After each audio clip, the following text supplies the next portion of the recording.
है तो तो आइए दोस्तों हम पता करने की कोशिश करते हैं कि जो P बिंदु है, किस अनुपात में विभाजित करेगा दोनों दोनों बिंदुओं को जोड़ने वाले रेखाखंड को, ठीक है? दोस्तों मान लीजिए एक बिंदु है यहाँ, मान लीजिए दोस्तों यहाँ पर एक बिंदु स्थित है जिसका नाम है Q। और जो दूसरा बिंदु है मान लीजिए यहाँ पर स्थित है, यहाँ पर स्थित है, जिसका नाम है दोस्तों B, मान लीजिए, ठीक है? दोस्तों इन दोनों बिंदुओं को दोस्तों जो हमारा A बिंदु है, दोस्तों जो हमारा पहला बिंदु A है, उसके निर्देशांक जो है -1,4 है। और जो दूसरा बिंदु हमारा है, उसके निर्देशांक जो है 2,3 है, 2,3 है, ठीक है? यहाँ तक सारी चीजें क्लियर है होगा। तो इन दोनों बिंदुओं को जोड़ने वाले जो रेखाखंड है, दोस्तों इन दोनों बिंदुओं को जोड़ने वाला जो रेखाखंड है, इन दोनों बिंदुओं को जोड़ने वाला जो रेखाखंड है, इसको P बिंदु जो है अंतः विभाजित करती है। तो जो P बिंदु अंतः विभाजित करते हैं, इस बिंदु के निर्देशांक जो है, इस बिंदु के जो निर्देशांक है 0,y।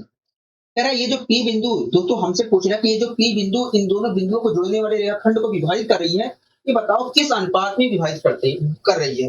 मान लीजिए ये जो P बिंदु विभाजित कर रही है इन दोनों बिंदुओं को जोड़ने वाले रेखाखंड को, वो m अनुपाते n के रूप में विभाजित कर रही है। क्या m अनुपाते n के रूप में विभाजित कर रही है, ठीक है? यहाँ तक कोई दिक्कत कोई परेशानी हो रही है, हमें कोई दिक्कत कोई परेशानी नहीं है। फिलहाल के लिए भूल जाइए कि P बिंदु के निर्देशांक 0,y, ठीक है? दोस्तों आप यहाँ पर देख रहे हैं कि एक बिंदु A है, एक बिंदु B है। दोस्तों A बिंदु जो है उसका निर्देशांक A है, B बिंदु जो है उसका निर्देशांक A है। दोस्तों आप देख रहे हैं कि इन दोनों बिंदुओं को जोड़ने वाली जो रेखाखंड है, उसको P बिंदु जो है m अनुपाते n के रूप में विभाजित करेंगे। अगर दोस्तों इन दोनों बिंदुओं को जोड़ने वाले रेखाखंड को P बिंदु m अनुपाते n में विभाजित कर रही है, तो इस P बिंदु के निर्देशांक क्या होंगे? तो देखिए, अगर आपको P बिंदु के निर्देशांक निकालना है,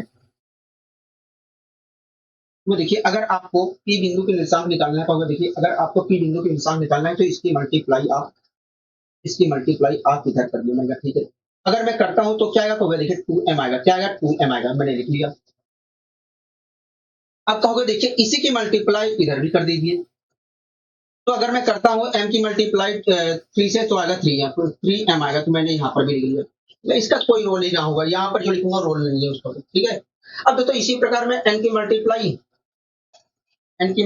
जो है इधर किया। अगर मैं यहाँ पर करता हूँ n की मल्टीप्लाई, अगर मैं n की मल्टीप्लाई जो है यहाँ पर करता हूँ, तो क्या आएगा? तो देखिए माइनस का n आएगा, माइनस का n आएगा। अच्छा इसी n की मल्टीप्लाई हमें यहाँ पर करनी है, तो हाँ, तो क्या आएगा? तो देखिए माइनस n आएगा और 4n आएगा, 4n यहाँ पर लिखूंगा। वो देखिए आप 4 में क्या करना है? देखिए दोनों अनुपातिक जो वैल्यू है उनको जोड़ से भाग देना है। इस प्रकार देखा है तो जो m बिंदु जो हमारा P बिंदु इन दोनों बिंदुओं को जोड़ने वाले रेखाखंड को जो विभाजित कर रहा है, दोस्तों इन दोनों बिंदुओं को जोड़ने वाले जो रेखाखंड को P बिंदु विभाजित कर रहा है, उस बिंदु के निर्देशांक जो है वास्तव में क्रमशः ये है। तो यहाँ तो इस प्रकार देखा है तो P बिंदु जो अंतर विभाजित कर रहा था उसके निर्देशांक क्रमशः ये है, तो यहाँ क्रमशः है। मतलब P बिंदु के जो निर्देशांक है उसमें x की वैल्यू ये है और y की वैल्यू ये है। हाँ, लेकिन दोस्तों वास्तव में x की वैल्यू ये नहीं है, 0 है। अगर देखता हूं तो 0 है, तो मतलब ये बराबर है 0 के। दोस्तों वास्तव में देखा जाए तो y की वैल्यू ये नहीं है। दोस्तों अगर मैं देखता हूं तो y की वैल्यू ये है, लेकिन क्वेश्चन कह रहा है ये है, मतलब ये बराबर है y। लेकिन हमें इससे लेना देना नहीं है, हमें m और m अनुपाते n की वैल्यू निकालना है। तो हम तो यहीं से निकाल सकते हैं, जरूरी नहीं है इससे सोल्व किया जाए। हाँ, इससे हम नहीं निकाल सकते हैं m अनुपात n की वैल्यू, केवल हम इसी से निकाल सकते हैं, ठीक है? तो मैंने यहाँ पर निकालने की कोशिश की। अगर तो मैं यहाँ पर 3 मल्टीप्लाई करके निकालने की कोशिश करता हूँ, तो m और प्लस n की तो कोई वजूद ही नहीं होगा। तो यहाँ इसका तो कोई वजूद नहीं है। तो इस प्रकार 2m माइनस n बराबर आ गया 0। अगर मैं यहाँ से m अनुपाते n की वैल्यू निकालता हूँ, तो m अनुपाते n की वैल्यू जो निकल कर आएगी वो क्या निकल कर आएगी? वो बताइए। n अनुपाते एक अनुपाते 2 निकल कर आएगी। मतलब ये जो P बिंदु इन दोनों बिंदुओं को जोड़ने वाले, मतलब P बिंदु जो है 1:2 के रूप में विभाजित कर रहा है इन दोनों बिंदुओं को जोड़ने वाले रेखाखंड को। मतलब P बिंदु जो है इन दोनों बिंदुओं को जोड़ने वाले रेखाखंड को 1:2 के रूप में विभाजित कर रहा है। हाँ, हमसे क्या पूछा था? तो हमसे यही कह रहा था कि बताइए ये जो P बिंदु है ये किस अनुपात में इन दोनों बिंदुओं को जोड़ने वाले रेखाखंड को विभाजित करता है। तो हम कह सकते हैं 1:2 के रूप में ये विभाजित कर रहा है, ठीक है? कोई दिक्कत कोई परेशानी कहोगे नहीं। यहाँ तक सारी चीजें क्लियर है? हाँ, यहाँ तक सारी चीजें अच्छी तरीके से क्लियर है। अब आइए दोस्तों हम कुछ और नया कॉन्सेप्ट यहाँ पर पढ़ने की कोशिश करते हैं। अब आइए दोस्तों हम इसी क्रम में कुछ और नया कॉन्सेप्ट यहाँ पर पढ़ने की कोशिश करते हैं, ठीक है? हो गया, हाँ। अब आइए दोस्तों हम यहाँ पर कुछ और नया कॉन्सेप्ट पढ़ने की यहाँ पर कोशिश करते हैं।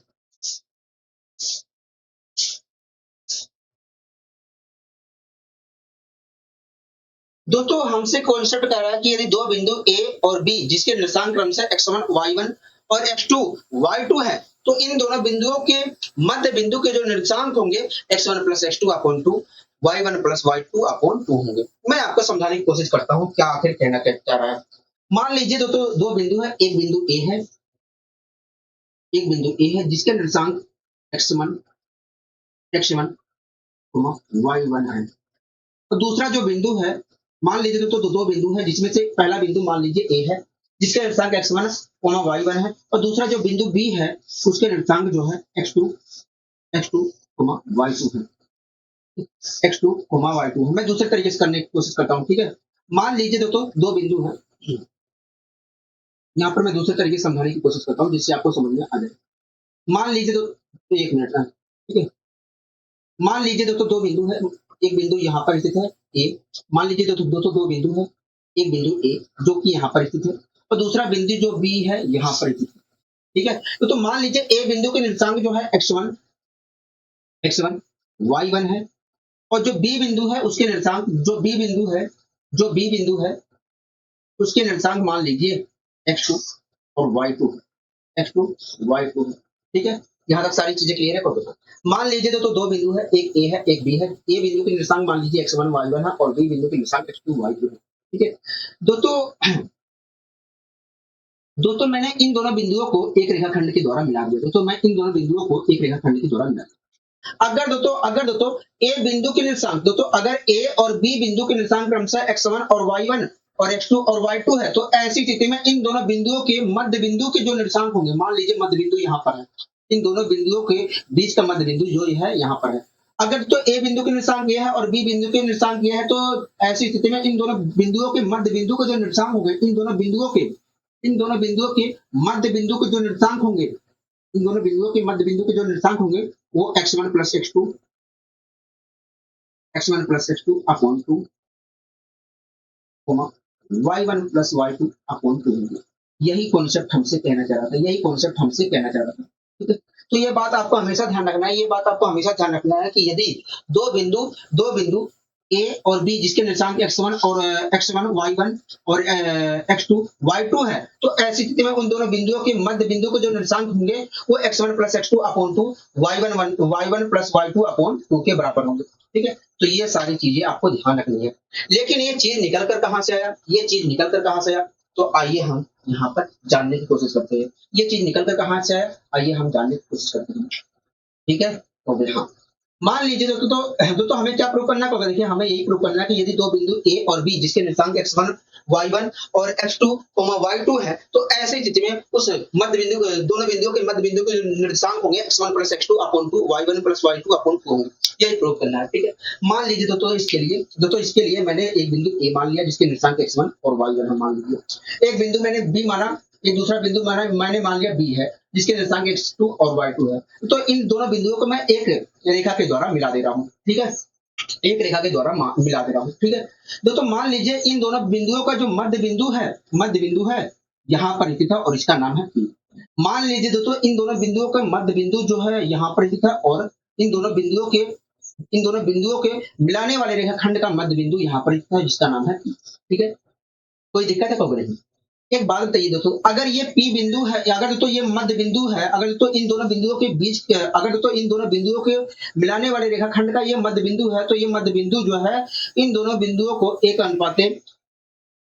इन दोनों बिंदुओं को मिलाने वाले रेखाखंड को 1:1 के रूप में विभक्त कर रहा होगा। अगर तो ये मध्य बिंदु है, ये जो हमारा है मध्य बिंदु है, तो ऐसी स्थिति में ए और बी को मिलाने वाले रेखाखंड को ये बिंदु जो है 1:1 के रूप में विभक्त कर रहा होगा, ठीक है? अब दोस्तों कॉन्सेप्ट प्रयोग करिए। दोस्तों अब मैं सीधी सी, आप देख रहे हैं दोस्तों एक बिंदु हमारा ए है यहाँ पर जिसके निर्देशांक ए है, एक बिंदु बी है यहाँ पर जिसके निर्देशांक ए है, और ये जो पी बिंदु है दोस्तों इन दोनों बिंदुओं को मिलाने वाले रेखाखंड को 1:1 के रूप में विभक्त कर रहा है। अगर तो P बिंदु जो है इन दोनों बिंदुओं को मिलाने वाले रेखाखंड को 1:1 में विभक्त कर रहा है, तो आप मुझे बताइए इस P बिंदु के निर्देशांक क्या होंगे? इस P बिंदु के निर्देशांक क्या होंगे? तो देखिए इस P बिंदु के निर्देशांक क्या होंगे? तो देखिए अगर P बिंदु के निर्देशांक निकालने हैं तो आपको इसकी मल्टीप्लाई इधर करनी, ऐसे करने पड़ेगी, ठीक है। अगर मैं करता हूं तो क्या आया? तो देखिए x2 आया, क्या आया? x2 आया, x2 आया। और इसी की मल्टीप्लाई हमें इधर भी करनी होगी, तो यहाँ तो यहाँ पर क्या होगा? देखिए y2 आया। अगर मैं यहाँ पर करता हूँ तो क्या होगा? देखिए y2 आएगा, y2 आएगा, यहाँ पर मैंने y2 लिख दिया। इसी प्रकार मैं इसकी मल्टीप्लाई, इसी प्रकार दोस्तों मैं इसकी मल्टीप्लाई इधर कर दे रहा हूँ, इसी प्रकार इसकी मल्टीप्लाई जो है इधर कर दे रहा हूँ। तो अगर मैं करता हूँ तो x1 आ जाएगा, हाँ यहाँ पर प्लस का x1 किया, ठीक है। और इसी की मल्टीप्लाई कहाँ गया? इसी की मल्टीप्लाई मैं इधर भी कर ले रहा हूँ, तो y1 आ जाएगा। अपॉन में दोनों अनुपातिक वैल्यू के जोड़ से भाग देना है। अनुपातिक वैल्यू के जोड़ क्या होगा? 1 1 2 2 होगा, तो 2 से मुझे भाग देना है। इस प्रकार देखा जाए तो इस P बिंदु के निर्देशांक जो होंगे, ये जो आंतरिक रूप से विभाजित कर रहा था 1:1 में, इसके निर्देशांक जो होंगे, x1 plus x2 upon 2, y1 plus y2 upon 2 होंगे। हाँ भैया, हाँ भैया। तो ये जो P बिंदु था ये क्या था? ये मध्य बिंदु था। हाँ भैया, मतलब इन दोनों बिंदु, मतलब देखा जाए तो इन दोनों बिंदुओं के मध्य बिंदु के जो निर्देशांक होंगे वो x1 प्लस x2 अपॉन 2 होंगे और y1 प्लस y2 अपॉन 2 होंगे। तो दोस्तों आप देख रहे हैं कि एक बिंदु A था, एक बिंदु B था, और A बिंदु के निर्देशांक x1 y1 और B बिंदु के निर्देशांक x2 और y2 है। तो ऐसी स्थिति में इन दोनों बिंदुओं के मध्य बिंदु के जो निर्देशांक है वो क्या है? x1 प्लस x2 अपॉन 2 है, y1 प्लस y2 अपॉन 2। तो यहीं से एक नियम बना दिया जाता है कि यदि दो बिंदु A और B जिसके निर्देशांक x1 और y1 और x2, y2 है, तो ऐसी स्थिति में उन दोनों बिंदुओं के मध्य बिंदु के जो निर्देशांक होंगे x1 plus x2 upon 2, y1 plus y2 upon 2 के बराबर होंगे। ठीक है, तो ये सारी चीजें आपको ध्यान रखनी है, ये सारी चीजें ध्यान रखनी है, ठीक है। ये सारी चीजें आपको ध्यान रखनी है। अब आइए दोस्तों हम इसके ऊपर क्वेश्चन ले लेते हैं जिससे सारी चीजें क्लियर हो जाए। दोस्तों पहला क्वेश्चन आप देखिए क्या कहना चाह रहा है, होगा देखिए दोस्तों इस क्वेश्चन को पढ़िए, उसके बाद मैं आपको समझाने की कोशिश करता हूँ कि ये कहना क्या चाह रहा है। ठीक है, ये कहना क्या चाह रहा है? कह रहा है कि यदि बिंदु P, यदि कह रहा है यदि बिंदु P जिसके निर्देशांक -4,8 है और Q जिसके निर्देशांक 6,2 है, कह रहा है तो इनके मध्य बिंदु के निर्देशांक क्या होंगे? इसके मध्य बिंदु के निर्देशांक क्या होंगे? हो गया, हाँ इसके मध्य बिंदु के निर्देशांक क्या होंगे? हाँ यही तो पूछ रहा है, हाँ यही चीज हमसे पूछ रहा है। ठीक है दोस्तों, दो बिंदु है दोस्तों, एक बिंदु हमारा P है, एक बिंदु दोस्तों हमारा P है जिसके निर्देशांक हमें -4,8 दिया है, -4,8 दिया है।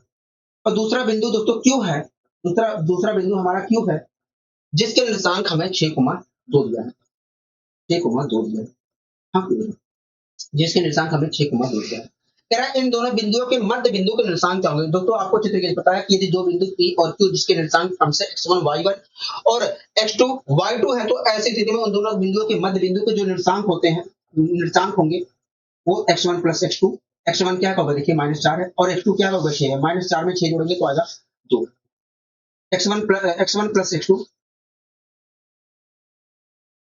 अपॉन 2, y1 प्लस y2 होते हैं, मध्य बिंदु के जो निर्देशांक होते हैं x1 plus x2 upon 2, y1 plus y2 upon 2 होते हैं, y1 प्लस y2 अपॉन 2 होते हैं। तो ये हमारा y1 हो गया, ये y2 हो गया, चाहे जिसे y1 y2 मान सकते हैं। ठीक है, इस प्रकार देखा जाए तो P और Q के मध्य बिंदु के निर्देशांक क्रमशः ये होंगे। इसे भी मैं सोल्व कर ले रहा हूँ, इसे भी मैं सोल्व कर ले रहा हूँ। तो अगर मैं सोल्व करता हूँ तो यहाँ पर एक आएगा, हाँ यहाँ पर एक आएगा। अगर मैं इसे सोल्व करता हूं तो क्या करोगे? देखिए जब आप सोल्व करोगे तो यहाँ पर 5 आएगा, क्या आएगा? 5 आएगा। तो इस प्रकार देखा जाए तो मध्य बिंदु के निर्देशांक जो होंगे, ये मध्य बिंदु के जो निर्देशांक होंगे 1,5 होंगे, 1,5 होंगे। हाँ इस प्रकार देखा जाए तो मध्य बिंदु के निर्देशांक जो होंगे 1,5। यहाँ तक सारी चीजें क्लियर हो गई? हाँ यहाँ तक सारी चीजें। मैं थोड़ा और तेजी से करना चाह रहा हूँ, तो आप सीधे अगर तेजी से करना चाह रहे हैं तो आप तेजी से करने के लिए आप सीधे यहीं पर जोड़ कर लीजिए, जोड़ सकते हो आप। -4 में अगर दोस्तों हमें मध्य बिंदु के निर्देशांक निकालना है, हाँ तो माइनस अगर मध्य बिंदु के निर्देशांक निकालना है P और Q के, तो आप क्या करिए, P और Q के निर्देशांकों को कुछ इस प्रकार लिखिए, जिसके मध्य बिंदु के निर्देशांक निकालने हैं उसको कुछ इस प्रकार लिखिए। उसके बाद आपको क्या करना है, सीधे यहीं पर जोड़ लेना है। इस वाले टर्म को जोड़ लीजिए, इस वाले टर्म को जोड़कर आधा कर दीजिए, इस वाले टर्म को जोड़िए और आधा कर दीजिए, इस वाले टर्म को जोड़िए आधा कर दीजिए और मध्य बिंदु के निर्देशांक निकलकर आधा। तो -4 में 6 जोड़ूंगा तो आएगा 2 और 2 का मैं आधा करूंगा तो आएगा 1। 1 आएगा, क्या आएगा? 1 आएगा। 8 में 2 जोड़ूंगा तो 10 आएगा, 10 में आधा करूंगा तो 5। इस प्रकार देखा जाए तो मध्य बिंदु P और Q के मध्य बिंदु के जो निर्देशांक होंगे वो 1,5 होंगे। क्या होंगे? 1,5 होंगे। तो इस प्रकार देखा जाए तो P और Q के मध्य बिंदु के जो निर्देशांक होंगे वो 1,5 होंगे। तो इस तरीके से जाकर आप तेजी से जवाब दे सकते हैं। ठीक है। अब आइए हम और आगे बढ़ने की कोशिश करते हैं। अब आइए दोस्तों हम और आगे बढ़ने की कोशिश करते हैं। ठीक है। अगला क्वेश्चन आप पढ़िए, देखिए क्या कहना चाह रहा है आपको। देखिए आगे कह रहा है, अगला क्वेश्चन हमसे कह रहा है कि बिंदु M रेखाखंड RS का मध्य बिंदु। कह रहा है कि बिंदु M जो है रेखाखंड RS का मध्य बिंदु है। कह रहा है M के निर्देशांक जो है 4,-2 है। ठीक है। कह रहा है और R के निर्देशांक जो है 1,3 है। कह रहा है कि बिंदु S के निर्देशांक ज्ञात करिए। बिंदु S के निर्देशांक ज्ञात करिए हो गया। बिंदु S के निर्देशांक ज्ञात करिए। ठीक है। दोस्तों दोस्तों एक रेखा, दोस्तों एक बिंदु हमारा है R। दोस्तों एक रेखाखंड है, दोस्तों एक रेखाखंड हमारा है।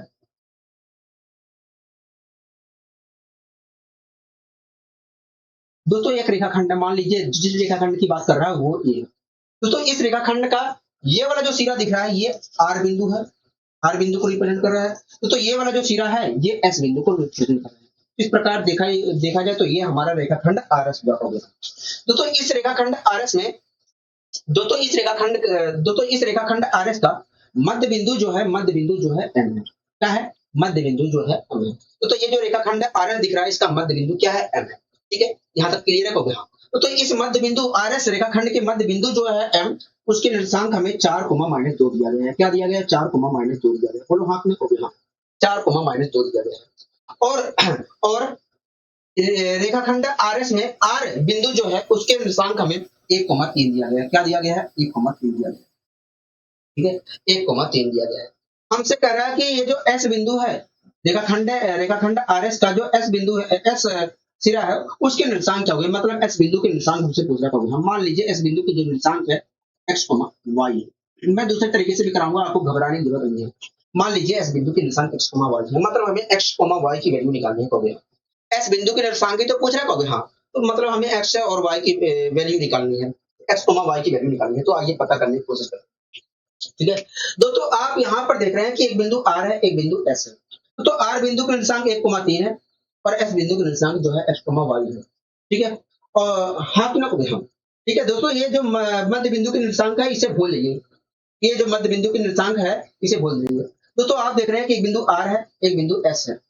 R बिंदु के निर्देशांक ये है और X बिंदु के निर्देशांक ये है। दोस्तों आपको अच्छी तरीके से पता है कि M जो है ये RS रेखाखंड का मध्य बिंदु है। तो अगर तो M जो है इन दोनों बिंदुओं का मध्य बिंदु है, इन दोनों बिंदुओं का मध्य बिंदु है, तो इस मध्य बिंदु के निर्देशांक क्या होंगे? तो देखिए किसी भी मध्य बिंदु के निर्देशांक जो होते हैं, देखिए दो बिंदुओं के मध्य बिंदु के जो निर्देशांक होते हैं x1 प्लस x2। x1 क्या होगा? 1 है। x2 क्या होगा? x है। x1 प्लस x2 अपॉन 2 होता है। और y1 प्लस y2, y1 क्या होगा? 3 है। और y2 क्या होगा? y है। y1 plus y2 upon x1 plus x2 upon 2, y1 plus y2 upon 2 होता है। इस प्रकार देखा है तो ये जो मध्य बिंदु है उसके निर्देशांक ये होंगे। हाँ मतलब M बिंदु के जो निर्देशांक होंगे उसमें x की वैल्यू ये होगी और y की वैल्यू ये होगी। तो यहाँ लेकिन दोस्तों x की वैल्यू ये नहीं है, x की वैल्यू ये नहीं है, x की वैल्यू ये नहीं है, 4 है, मतलब ये बराबर है 4 के। तो ये बराबर है 4। लेकिन दोस्तों y की वैल्यू ये नहीं है, -2 है, मतलब ये बराबर है -2 के। तो -2। यहाँ तक सारी चीजें क्लियर है। तो अब दोस्तों हम यहाँ पर सोल्व करके x और y की वैल्यू निकाल लेते हैं। x और y क्या था? x बिंदु के निर्देशांक। तो यहाँ पर मैं x और y की वैल्यू निकालने की कोशिश करता हूँ। 2 चौके 8, x बराबर क्या होगा? x बराबर आएगा 7। x बराबर आएगा 7। ठीक है, 2 दूनी 4, माइनस के 4 होगा और y बराबर आएगा -7 होगा। इस प्रकार देखा जाए -7। हाँ, मैंने ये वैल्यू उठा के यहाँ पर रख दिया। अगर रखता हूं तो यहाँ पर क्या होगा? 7, -7। इस प्रकार देखा जाए तो S बिंदु के जो निर्देशांक होंगे वो 7, -7 होंगे। क्या होंगे? 7, -7 होंगे। तो ये सारी चीजें क्लियर है। तो हाँ, ये सारी चीजें क्लियर है, ये सारी चीजें क्लियर है। ठीक है, अब बात आती है क्या मैं और तेजी कर सकता हूँ? बिल्कुल आप तेजी कर सकते हैं, आप इसमें कोई दो राय नहीं है। कैसे? मैं आपको बताने की कोशिश करता हूँ।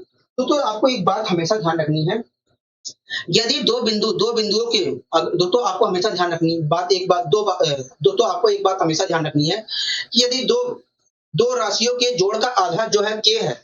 अगर दोस्तों दो टर्म के जोड़ का आधा जो है के है तो ऐसी स्थिति में दोनों टर्मों के जोड़ जो होगा वो के दुगने के बराबर होगा। अगर दोस्तों दो राशियों के जोड़ का आधा जो है के है तो ऐसी स्थिति में उन दोनों राशियों का जो जोड़ होगा के दुगने के बराबर होगा। ऐसा मैं क्यों कह रहा हूं, आइए देखने की कोशिश करते हैं। आइए हम यहाँ पर देखने की कोशिश करते हैं। आइए हम यहाँ पर देखने की कोशिश करते हैं। फिलहाल ये जो है मैं इसे ऐसे ही रहने देता हूँ, ठीक है, इसे ऐसे ही रहने देता हूँ फिलहाल। दोस्तों दो बिंदु है, एक एक्स है एक वाई है। मान लीजिए दोस्तों दो बिंदु है, एक एक्स है एक वाई है, ठीक है। दोस्तों मान लीजिए दो बिंदु है और एक एक्स है एक वाई है, ठीक है। दोस्तों ये जो दोनों बिंदु है, ये दोनों जो बिंदु है, इन दोनों बिंदुओं के जोड़ का जो आधा है, इन दोनों बिंदुओं के जोड़ का जो आधा है वो के बराबर है। दोस्तों इन दोनों बिंदुओं के जोड़ का जो आधा है वो के बराबर है। किसके बराबर है? के बराबर है, ठीक है। आपको कोई दिक्कत है? कोई दिक्कत नहीं। दोस्तों मान लीजिए दो बिंदु है, एक एक्स है एक वाई है। दोस्तों इन दोनों बिंदुओं के जोड़ का जो है आधा जो है के बराबर है। अब मैं यहाँ पर एक्स और प्लस वाई की वैल्यू निकालने की कोशिश करता हूँ। अगर मैं यहाँ पर एक्स प्लस वाई की वैल्यू निकालता हूँ, एक्स प्लस वाई की वैल्यू निकालता हूँ तो एक्स प्लस वाई की वैल्यू आएगी 2। मतलब यही है कि अगर दोस्तों आप इस प्रकार देखा जाए तो अगर मैं एक्स प्लस वाई की वैल्यू निकालता हूँ तो एक्स प्लस वाई की वैल्यू क्या आई होगा? देखिए एक्स प्लस वाई की वैल्यू आई 2 के आई। मतलब एक्स की वैल्यू एक्स प्लस वाई की जो वैल्यू है वो के दुगने के बराबर है होगी। हाँ दोस्तों आप यहाँ पर देख रहे हैं, दोस्तों आप यहाँ पर ध्यान पूर्वक देखिए कि एक्स प्लस दोस्तों आप यहाँ पर ध्यान पूर्वक देखिए कि एक्स प्लस वाई के जोड़ का जो आधा है वो के बराबर है। एक्स प्लस वाई के जोड़ का आधा जो है के बराबर है। तो ऐसी स्थिति में एक्स और वाई के जोड़ जो है के का क्या है? दुगना, के दुगने के बराबर है होगा। तो यहीं से एक नियम निकल जाता है कि यदि दो टर्म है और उन दोनों टर्मों के जोड़ का आधा जो है के बराबर है तो ऐसी स्थिति में उन दोनों टर्मों का जो जोड़ होगा के दुगने के बराबर होगा। जैसा कि आप यहाँ पर खुद देख रहे हैं कि दो टर्म था और उन दोनों टर्मों के जोड़ का जो आधा है के बराबर है। तो ऐसी स्थिति में इन दोनों टर्मों का जो जोड़ है वो के दुगने के बराबर है। तो यही कॉन्सेप्ट है, यही कॉन्सेप्ट दोस्तों हम यहाँ पर अप्लाई करेंगे। तो यही कॉन्सेप्ट हम यहाँ पर अप्लाई करेंगे हम, ठीक है। दोस्तों मध्य बिंदु के निर्देशांक निकालने के लिए दोस्तों अगर दो बिंदु है, अगर दोस्तों दो बिंदु है और उन दोनों बिंदुओं के मध्य बिंदु का निर्देशांक निकालने के लिए हम क्या करते हैं? x1 में x2 जोड़ते हैं, x1 और x2 को जोड़ते हैं और आधा कर देते हैं और y1 और y2 को जोड़ते हैं और आधा कर देते हैं और हमारा मध्य बिंदु के निर्देशांक निकल कर आ जाता है। हम यही तो करते हैं कभी। हाँ ठीक है। अगर तो एक बात बताइए, इस बिंदु के मध्य बिंदु का निर्देशांक निकालने के लिए हमने क्या किया होगा? एक और x को जोड़ा होगा और जोड़कर आधा किया होगा, तब ये मध्य बिंदु के निर्देशांक इसके और इसके जोड़ का आधा किया होगा। इसी प्रकार इसके और इसके जोड़ का आधा किया होगा, तब जाकर मध्य बिंदु के निर्देशांक निकल कर आया होगा 4, ठीक है। हाँ कि हाँ? आप मेरी बात से एग्री करते हैं? हाँ दोस्तों दोस्तों इस और इस टर्म का जब जोड़ का आधा आपने किया होगा तब 4 आया होगा। जब 3 और y के जोड़ का आधा आपने किया होगा तब -2 आया होगा। बोलो हाँ कि ना कहोगे? हाँ ठीक है। मतलब जो है 1 और x के जोड़ का आधा जो है 4 के बराबर है कहोगे? हाँ। तो ऐसी स्थिति में अगर 1 और x के जोड़ का आधा जो है वो 4 के बराबर है तो ऐसी स्थिति में इसके पहले और 1 और x के जोड़ जो है वास्तव में 4 के दुगने के बराबर होगा कहोगे? हाँ। मतलब 1 और x का जो जोड़ होगा, 1 और x का जो जोड़ होगा वास्तव में 8 होगा कहोगे? हाँ ठीक है। दोस्तों ये बात तो हमें पता चल गया कि एक जो है दोस्तों ये बात तो हमें पता चल गई है 1 और x के, ये बात तो हमें दोस्तों पता चल गई है कि 1 और x का जो जोड़ है वास्तव में 8 है कहोगे? हाँ ठीक है। दोस्तों 8 में से देखा जाए तो इसकी भागीदारी 1 की थी कहोगे? हाँ। तो अगर आप इस 8 में से इसकी भागीदारी, इस वाले टर्म की भागीदारी 1 थी तो इस वाले टर्म की भागीदारी क्या थी कहोगे? इस वाले टर्म की भागीदारी कुल मिलाकर 7 की थी कहोगे? मतलब ये जो हमारा x है ये क्या है कहोगे? 7, ठीक है। बोलो हाँ कि ना कहोगे? हाँ। यहाँ तक सारी चीजें क्लियर है कहोगे? हाँ यहाँ तक सारी चीजें क्लियर है, यहाँ तक सारी चीजें क्लियर है, यहाँ तक सारी चीजें क्लियर है, ठीक है। कहीं दिक्कत कहीं परेशानी को यहाँ पे कोई दिक्कत कहीं परेशानी नहीं है, ठीक है। इसी प्रकार दोस्तों आपने इसके और इसके जोड़ का आधा किया तब जाकर आपको -2 मिला कहोगे? हाँ -2 मिला। हाँ कि हाँ? मतलब इसके और इसके जोड़ का आधा जो है -2 के बराबर है कहोगे? हाँ। तो ऐसी स्थिति में इसके और इसके जोड़ जो होगा, इसका और इसका जो जोड़ होगा वास्तव में इसके दुगने के बराबर होगा कहोगे? हाँ। मतलब इसका और इसका जो जोड़ होगा -4 होगा कहोगे? हाँ। तो इन दोनों टर्मों का जो जोड़ है तो इन दोनों टर्मों का जो जोड़ है वास्तव में तो इन दोनों टर्मों का जो जोड़ है वास्तव में -4 है, हो गया -4 है। तो इन दोनों टर्मों का तो इस और इस टर्म का जो जोड़ है -4 के बराबर है, हो गया -4 के बराबर। तो इस -4 में से इसकी भागीदारी की थी 3 की, हो गया। तो इसकी भागीदारी क्या थी, हो गया। देखिए इस -4 में से अगर मैं 3 घटा देता हूं, इस 3 को घटा देता हूं तो इसकी भागीदारी हमें मिल जाएगी, हो गया। मैंने घटा दिया तो आया -7, हो गया -7 है। मतलब अगर मतलब ये जो y है इसकी भागीदारी को मिलाकर -7 ही थी। मतलब y की वैल्यू क्या है, -7। तो हमसे क्या पूछा था, हो गया हमसे कहा था कि ये जो s बिंदु है इसके निर्देशांक क्या होंगे। तो हम कह सकते हैं भैया s बिंदु के जो निर्देशांक होंगे, s बिंदु के जो निर्देशांक होंगे 7, -7 होंगे, 7, -7 होंगे। ठीक है, यहाँ तक आप मेरी बात से पूरी तरीके से सहमत है कि नहीं, हो गया। हाँ, हम आपकी बात से पूरी तरीके से सहमत है, हम आपकी बात से पूरी तरीके से सहमत है। हमें कहीं पर भी आपत्ति, कहीं पर भी दिक्कत नहीं हो रही है। ठीक है, ठीक है। अब आइए इसी क्रम में हम और आगे बढ़ने की कोशिश करते हैं। दोस्तों इस क्वेश्चन को आप पढ़िए, उसके बाद मैं आपको समझाने की कोशिश करता हूँ कि आखिर ये कहना क्या चाह रहा है। कह रहा है एक वृत्त का केंद्र है, एक वृत्त का केंद्र सी जिसके निर्देशांक 0,4 है। कह रहा है यदि व्यास का एक सिरा, कह रहा है यदि व्यास का एक सिरा ए जिसके निर्देशांक 5,2 है तो दूसरे सिरे बी के निर्देशांक क्या होंगे, बी के निर्देशांक क्या होंगे। दोस्तों एक वृत्त है, दोस्तों एक वृत्त है। सबसे पहले मैं एक वृत्त बना लेता हूँ यहाँ पर।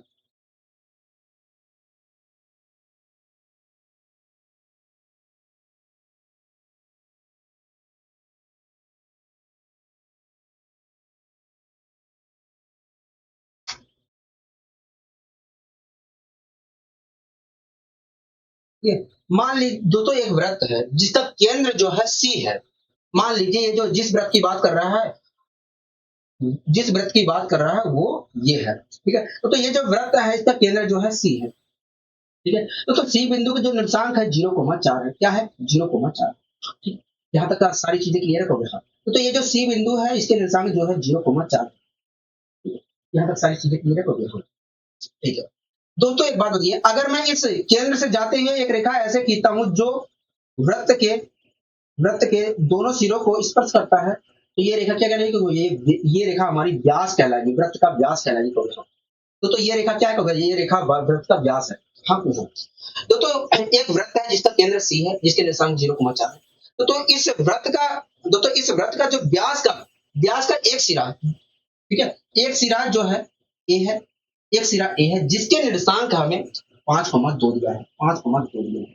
और दूसरा सिरा दोस्तों बी है, दूसरा सिरा व्यास का दूसरा सिरा बी है जिसके निर्देशांक हमसे पूछ रहा है। कह रहा है कि वृत्त के व्यास का जो दूसरा सिरा बी है उसके निर्देशांक क्या होंगे। मान लीजिए दोस्तों वृत्त के व्यास का दूसरा सिरा जो है, वृत्त के व्यास का दूसरा सिरा जो है, वृत्त के व्यास का दूसरा सिरा जो बी है उसके निर्देशांक x, y है। मतलब देखा है तो हमें वृत्त के व्यास का दूसरा सिरा जो बी है उसमें मतलब दोस्तों हम मान लीजिए वृत्त के व्यास का दूसरा सिरा जो बी है उसके निर्देशांक x, y है। मतलब हमें x, y की वैल्यू बतानी है। ठीक है, तो आइए हम पता करने की कोशिश करते हैं। दोस्तों आपको अच्छे तरीके से पता है कि केंद्र हमारा एक ऐसे वृत्त का केंद्र एक ऐसा बिंदु होता है जहां से दोनों सिरों के बीच की दूरी बराबर होती है। मतलब यहां से यहां तक की दूरी होगी वही दूरी वास्तव में यहां से यहां तक की दूरी होगी। मतलब देखा जाए तो ये जो है ए और बी बिंदु का क्या है, मध्य बिंदु है। हाँ, मतलब देखा जाए तो ए और बी बिंदु का ये जो है मध्य बिंदु है। हाँ हाँ लोग हाँ, तो आप यहाँ पर देख रहे हैं एक बिंदु ए है, एक बिंदु बी है। हाँ हाँ, जिसके निर्देशांक दोस्तों क्रमशः ये है और ये है। तो आप देख रहे हैं कि इन दोनों बिंदुओं के मध्य बिंदु जो है उसके निर्देशांक जो है 0,4 है। हाँ हाँ, 0,4 है। दोस्तों आप मुझे बताइए ये जो मध्य बिंदु के निर्देशांक 0,4 है ये कब मिला होगा, कब देखिए जब हमने ए बिंदु के जब हमने 5 और x के जोड़ का जब आधा किया होगा, जब हमने 5 और x के जोड़ का आधा किया होगा तब आया होगा हमें, तब मध्य बिंदु का जो निर्देशांक है उसमें x की वैल्यू हमें 0 प्राप्त हुई होगी। मध्य बिंदु के जो निर्देशांक है उसमें x की वैल्यू 0 प्राप्त होगी। कब होगा, जब हमने 5 और x के जोड़ का आधा किया होगा तब हमें 0 मिला होगा। तो मतलब क्या है, 5 और x के जोड़ का आधा जो है 0 के बराबर हो गया। हाँ, मतलब 5 और x का जो जोड़ है वास्तव में 0 के दुगने के बराबर हो गया। हाँ, मतलब 5 और x का जो जोड़ है वास्तव में 0 के बराबर है। 0 का दुगना क्या होगा, 0 होगा। मतलब 5 और x का जो जोड़ है वास्तव में 0 के बराबर है। दोस्तों ये बात तो हमें पता चल गया कि ये जो 5 है, ये जो 5 है और ये जो x है ये जो 5 है और ये जो x है, जो 5 है और ये जो x है, इसका जोड़ जो है दोस्तों, ये बात तो हमें पता चल गई कि जो 5 है और x जो है, इनका जोड़ जो है 0 है, तो इसका जोड़ जो है 0 है। तो इस 0 में से देखा जाए, इस 0 में से देखा जाए तो एक ये जो हमारा इसकी भागीदारी कुल मिलाकर 5 की थी, तो इसकी भागीदारी क्या थी, तो देखिए इन दोनों का, देखिए इन दोनों का जो जोड़ है 0 है। अब इस 0 में से देखा जाए तो इसकी भागीदारी 5 की है, तो इसकी भागीदारी वास्तव में ये होगी, तो 0 में से जब मैं इसे घटाऊंगा तभी तो इसकी भागीदारी निकल कर आएगी, तो मैंने घटा दिया तो आया -5 हो गया। क्या आया? -5 आया। मतलब ये जो हमारा x है इसकी वैल्यू क्या है, -5 है, -5 है। ठीक है, यहाँ तक सारी चीजें क्लियर है, ठीक है। दोस्तों ये जो मध्य बिंदु के निर्देशांक है जो c, उसमें y की वैल्यू जो 4 है वो तब हमें प्राप्त हुई होगी जब 2 को और y के जोड़ का हमने आधा किया होगा। मतलब देखा जाए 2 और y के 2 और y के जोड़ का जो आधा है वो 4 के बराबर है, ठीक है। अगर तो 2 और y के जोड़ का आधा जो है 4 है, तो ऐसे स्थिति में 2 और y का जोड़ जो है वास्तव में 4 के दुगने के बराबर होगा, मतलब 8 के बराबर होगा। इस प्रकार जो तो हमें पता चल गया कि भैया 2 और y का 2 और y के जोड़ जो है वास्तव में 8 है, तो इस 8 में से दोस्तों इस 8 में से इसकी भागीदारी कुल मिलाकर 2 यूनिट की थी, तो इसकी भागीदारी क्या थी, देखिए इस 8 में से इसकी जो भागीदारी है 2 यूनिट की, ये घटा दीजिए, इसकी भागीदारी निकल कर आ जाएगी, तो मैंने घटा दिया तो आया हमारा 6। मतलब ये जो y है इसकी भागीदारी कुल मिलाकर 6 थी। तो दोस्तों इस प्रकार देखा जाए तो x की वैल्यू -5 है और y की वैल्यू क्या है, 6 है। तो इस प्रकार हम कह सकते हैं कि भैया वृत्त के व्यास जो दूसरा सिरा b है उसके निर्देशांक -5,6 होंगे। जहां तक सारी चीजें क्लियर है, तो यहाँ तक सारी चीजें क्लियर है। यहाँ पर कहीं दिक्कत कहीं परेशानी है, तो हमें कहीं दिक्कत कहीं परेशानी नहीं है, हमें कहीं दिक्कत कहीं परेशानी है। अगर मैं तेजी से निकालना चाह रहा हूँ, इसी चीज को मैं तेजी से निकालना चाह रहा हूँ, तो कोई तरीका है? बिल्कुल है, बिल्कुल है। अगर तो दो बिंदु दिए जाए, दो बिंदु में से किसी एक बिंदु का निर्देशांक दिया जाए और उन दोनों बिंदुओं के मध्य बिंदु का निर्देशांक दिया जाए, तभी आप ये नियम फॉलो कर सकते हैं जो मैं बताने जा रहा हूँ।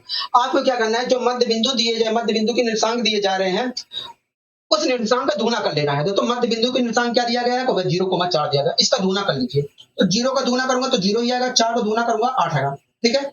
अब दोस्तों जो दोनों बिंदु के निर्देशांक दिए गए थे उसमें से जिस बिंदु के निर्देशांक दिए गए हैं वो घटा दीजिए मध्य बिंदु के जो निर्देशांक है उसके दुगने में से, तो मैंने घटा दिया। दोस्तों हमें इन दोनों बिंदुओं में से ए और बी की बिंदुओं में से ए बिंदु के निर्देशांक दिए गए थे वो मैंने घटा दिया।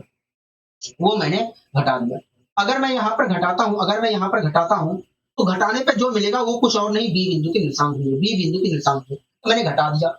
अगर मैं यहाँ पर घटाता हूँ तो -5 आएगा, -5 आएगा, और यहाँ पर घटाता हूँ तो 6 आएगा। तो ये जो इस प्रकार दिखे तो बी बिंदु के जो निर्देशांक होंगे -5,6 होंगे। मतलब ये जो वृत्त के व्यास का दूसरा सिरा जो बी है उसके निर्देशांक -5,6 होंगे। तो आप इस तरीके से भी जाकर जवाब दे सकते थे, जरूरी नहीं था ये सब बनाना, ठीक है। यहाँ तक सारी चीजें क्लियर है, यहाँ तक सारी चीजें क्लियर है, कहीं दिक्कत नहीं परेशानी नहीं है हमें। मैंने कहा ठीक है जी।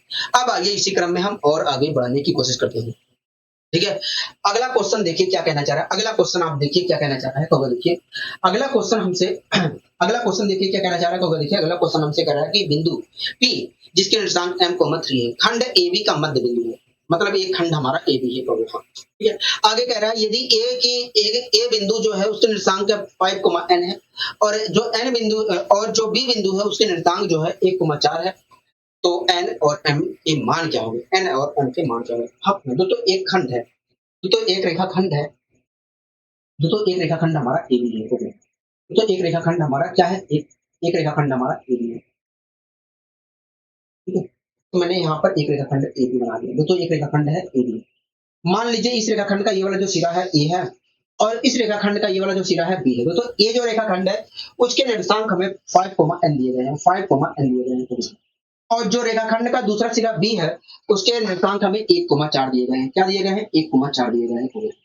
तो ये जो रेखाखंड है दोस्तों, ये जो हमारा खंड है, रेखाखंड है हमारा AB, इसका मध्य बिंदु जो है P है, जिसके निर्देशांक हमें m,3 दिए गए हैं, बोलो हाँ कि ना, m,3 दिए गए हैं, ठीक है। यहाँ तक सारी चीजें क्लियर है, कह रहा है कि ये जो n है और m जो है इसके मान क्या होंगे, n और m जो है इसके मान क्या होंगे, तो आइए हम मान निकालने की कोशिश करते हैं, ठीक है। दोस्तों आप यहाँ पर देख रहे हैं दो बिंदु है, एक A है एक B है, और इन दोनों बिंदुओं के इन दोनों बिंदु दोस्तों आप देख रहे हैं एक बिंदु ए है, एक बिंदु बी है जिसके निर्देशांक क्रमशः ये है और ये है। हाँ, दोस्तों आप देख रहे हैं इन दोनों बिंदुओं के मध्य बिंदु के जो निर्देशांक है m, 3 आप दोस्तों फिलहाल के लिए इसे इग्नोर कर दीजिए, ठीक है। आप दोस्तों आप यहाँ पर देख रहे हैं दोस्तों आप यहाँ पर देख रहे हैं कि 2 बिंदु है, एक ए है, एक बी है जिसके निर्देशांक क्रमशः ये है और ये है, ठीक है। तब आप मुझे बताइए ये जो मध्य बिंदु P है, अगर दोस्तों ए बिंदु और बी बिंदु के मध्य बिंदु अगर ए और बी बिंदु के मध्य बिंदु जो है P है, तो ऐसी स्थिति में इस मध्य बिंदु P के निर्देशांक क्या होंगे? इस मध्य बिंदु P के निर्देशांक क्या होंगे? तो देखिए 2 बिंदुओं के मध्य बिंदु के जो निर्देशांक होते हैं x1 प्लस x2, x1 क्या होगा 5 है और x2 क्या होगा 6 है, 1 है। x1 प्लस x2 अपॉन 2 और y1 प्लस y2, y1 क्या है कहोगे n है और y2 हमारा 4 है अपॉन 2 के बराबर होगा। तो इस प्रकार देखा जाए तो अगर ए और बी बिंदु के मध्य ए और बी खंड के मध्य के खंड ए और बी रेखाखंड के मध्य बिंदु जो है P है, तो ऐसी स्थिति में P बिंदु के निर्देशांक जो होंगे ये होंगे। तो मतलब P बिंदु के जो निर्देशांक है उसमें x की वैल्यू ये है और y की वैल्यू क्या है ये है, लेकिन दोस्तों x की वैल्यू ये नहीं है m है, मतलब ये बराबर है m। लेकिन दोस्तों n की वैल्यू y की वैल्यू ये नहीं है 3 है, मतलब ये बराबर है 3 को। यहाँ तक सारी चीजें क्लियर हो गई। हाँ, यहाँ तक सारी चीजें क्लियर। अब मैं सोल्व कर लेता हूँ, हमें m की वैल्यू निकालनी थी। हाँ दोस्तों अगर मैं यहाँ पर देखता हूँ तो 6 आया और 6 को मैं 2 से भाग दूंगा तो आएगा 3। इस प्रकार m की वैल्यू क्या निकल कर आई होगा, देखिए इस प्रकार देखें तो m की वैल्यू 3 निकल कर। इसी प्रकार दोस्तों 2 3 6, 6 में से 4 जाएगा तो आएगा 2। हाँ क्या आएगा 2 आएगा। इस प्रकार m की वैल्यू क्या निकल कर आई होगी, m की वैल्यू 2 निकल कर आई, m की वैल्यू 2 निकल। बोलो हाँ कि ना कहोगे? हाँ। यहाँ तक सारी चीजें क्लियर हो गई। हाँ यहाँ तक सारी चीजें क्लियर, यहाँ तक सारी चीजें। इस प्रकार हम कह सकते हैं n की वैल्यू 2 होगी, m की वैल्यू 2। बात आती है क्या मैं शॉर्टकट जैसे आपने बताया शॉर्टकट वैसे मैं कर सकता हूँ? बिल्कुल कर सकते हो। कैसे? आइए मैं समझाने की कोशिश करता हूँ कैसे। दोस्तों मैंने बताया था कि यदि 2 बिंदु है और उन दोनों बिंदुओं के मध्य बिंदु के निर्देशांक हमें दिए गए हैं, तो उस मध्य बिंदु के निर्देशांक का दुगुना कर लीजिए। तो मैं सीधे इन दोनों बिंदुओं के मध्य बिंदु का जो निर्देशांक दिया गया उसका मैंने दुगुना कर लिया। तो अगर मैं दुगुना करता हूँ तो आएगा 2m, 6 आएगा टोटल। अब इसमें से मैं क्या कर रहा हूँ, इन दोनों बिंदुओं में से किसी एक बिंदु को मैं घटा देता हूँ। एक बिंदु के निर्देशांक घटा देता हूँ तो दूसरे बिंदु के निर्देशांक मुझे मिल। तो मैंने दोस्तों इन दोस्तों ये जो मध्य बिंदु के निर्देशांक थे इसके दुगने में से मैंने इस बिंदु के निर्देशांक घटा दिए, तो मुझे इस बिंदु के निर्देशांक मिले। तो मैंने घटा दिए। अगर मैं घटाता हूँ यहाँ पर, तो मुझे क्या मिलेगा? तो देखिए इस बिंदु के निर्देशांक मिलेंगे, इस बिंदु के निर्देशांक मिलेंगे। मतलब इस बिंदु के निर्देशांक जो है 2m-5 है। हाँ, मतलब इस बिंदु के जो निर्देशांक है 2m-5, 6 माइनस l है। बोलो हाँ कि नहीं बोलो? हाँ कि नहीं? यहाँ तक सारी चीजें क्लियर हो गई। तो अगर मैं देखता हूँ तो बी बिंदु के निर्देशांक क्रमशः ये है कहोगे हाँ, लेकिन दोस्तों बी बिंदु के निर्देशांक ये है कहोगे हाँ, मतलब बी बिंदु के जो निर्देशांक है उसमें x की वैल्यू जो है x की वैल्यू ये है लेकिन 1 है। यहाँ पर देख रहा है 1 है, मतलब ये बराबर है 1 कहोगे हाँ। तो 2m-5 बराबर अगर 1 के है तो m बराबर क्या होगा कहोगे? देखिए m बराबर 3 होगा, ठीक है। इसी प्रकार देखो अगर तो मैं यहाँ पर देखता हूँ तो बी बिंदु जो है उसके निर्देशांक जो है उसके निर्देशांक में मैं देख रहा हूँ तो उसके निर्देशांक ये है कहोगे हाँ, जिसमें y की वैल्यू ये है। लेकिन तो वास्तव में ये y की वैल्यू नहीं है, वास्तव में y की वैल्यू 4 है, मतलब 6 माइनस n बराबर है 4 के कहोगे हाँ, 6 माइनस n बराबर है 4 के। अगर मैं यहाँ से निकालता हूँ तो n बराबर क्या होगा? देखिए n बराबर 12। इस प्रकार हम कह सकते हैं कि n और m की जो वैल्यू होगी 2 और 3 होगी, 2 और 3 होगी। तो इस तरीके से भी जाकर आप निकाल सकते थे, जरूरी नहीं है फिगर वगैरह बनाया जाए उसके बाद हम निकाल। हाँ, यहाँ तक सारी चीजें क्लियर हो गई। हाँ यहाँ तक सारी चीजें क्लियर हो गई है। अब दोस्तों हमें कुछ और नई चीजें यहाँ पर सीखना है। तो ये फिलहाल क्वेश्चन क्या कह रहा है? तो देखिए इस क्वेश्चन में कह रहा है कि बिंदु -3,5 का मूल बिंदु से प्रतिबिंब क्या होगा? मूल बिंदु से प्रतिबिंब के निर्देशांक क्या होंगे? मूल बिंदु से प्रतिबिंब के निर्देशांक क्या होंगे? तो आइए पहले हम एग्जाम्पल के माध्यम से चीजों को समझने की कोशिश करते हैं, उसके बाद हम इस क्वेश्चन का भी जवाब देंगे कि मूल बिंदु के सापेक्ष प्रतिबिंब के निर्देशांक होंगे क्या? हाँ होंगे। तो इससे पहले मुझे आपको कुछ समझाना पड़ेगा, इससे पहले हम कुछ नई चीजें समझने की कोशिश करें। उस चीज को समझने के लिए सबसे पहले मैं एक कांटे तल बना लेता हूँ। उस चीज को समझने के लिए सबसे पहले मैं कांटे तल यहाँ पर बना लेता हूँ। उस चीज को समझने के लिए सबसे पहले मैं यहाँ पर कांटे तल बना लेता हूँ।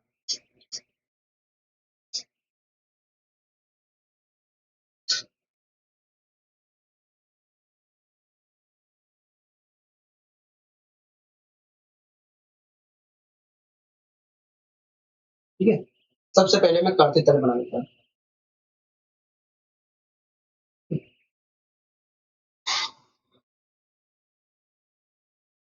तो ये हमारा आपको अच्छी तरीके से पता है कि ये हमारा कार्तीय तल है और आपको ये भी बात पता है कि इसे हम कहते हैं एक्स अक्ष। क्या कहते हैं? एक्स अक्ष कहते हैं। क्या कहते हैं? एक्स अक्ष कहते हैं कभी हाँ। और आपको पता है कि इसे हम कहते हैं वाई अक्ष कभी हाँ, वाई अक्ष कहते हैं। ठीक है। यहाँ तक सारी चीजें क्लियर है कभी हाँ, यहाँ तक सारी चीजें हमें क्लियर है। ये सारी चीजें पता है। तो आपको अच्छी तरीके से पता है कि इसे कहते हैं मूल बिंदु। क्या कहते हैं? मूल बिंदु कहते हैं।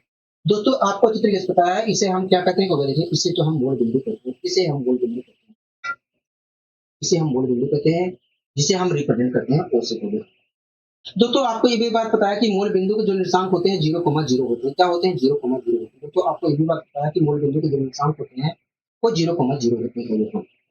तो आपको चित्र मिल सकता है कि मूल बिंदु से बाई दाई ओर एक्स अक्ष पर जो बिंदु कुछ जो नंबर लिखे होते हैं वो पॉजिटिव में लिखे गए होते हैं। पॉजिटिव में लिखे गए होते हैं और बाई ओर जो नंबर लिखे गए हो तो निगेटिव में लिखे गए होते हैं।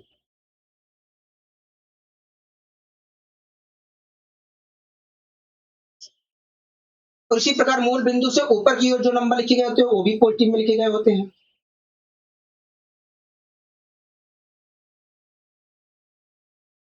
और जो नीचे लिखे गए होते हैं वो निगेटिव में लिखे गए होते हैं कभी। तो दोस्तों आप देख रहे हैं कि ये हमारा एक कार्यतल है जिसमें ये वाला हमारा जो है क्षैतिज रेखा जो है एक्स अक्ष को रिप्रेजेंट कर रहा है और ऊर्ध्वाधर रेखा हमारा वाई अक्ष को रिप्रेजेंट कर रहा है।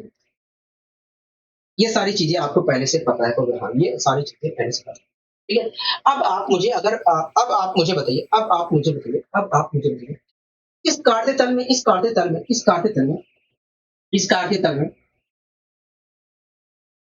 एक बिंदु तो इस कार्यतल में एक बिंदु पी है। एक बिंदु पी है जिसके निर्देशांक 3,-4 3,-4। आप मुझे बताइए इस कार्यतल में जो पी बिंदु है, पी बिंदु जिसके निर्देशांक 3,4 है 3,-4 है, वो पी बिंदु इस कार्यतल में कहाँ पर स्थित है? इस कार्यतल में कहाँ पर स्थित है?